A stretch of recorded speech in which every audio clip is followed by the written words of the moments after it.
এখানে bomb bast হইল। আবার কালকে না কি বলছে এদিকে পাওয়া গেছে 1 ব্যারেল, আজকে এদিকে 2 ব্যারেল পাওয়া গেছে। তা এরকম হবে পাওয়া গেলে তো আমাদের আম পাবলিকের ক্ষতি হবে। আপনারা কি চাইছেন? হ্যাঁ, আপনারা কি চাইছেন?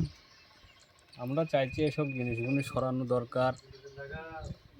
যে কেউ হয়তো এই দিক দিয়ে মাছ ধরতে আসে, ছোট্ট বাচ্চা ফাচ্চা কেউ খাম হয়ে যেতে পারে।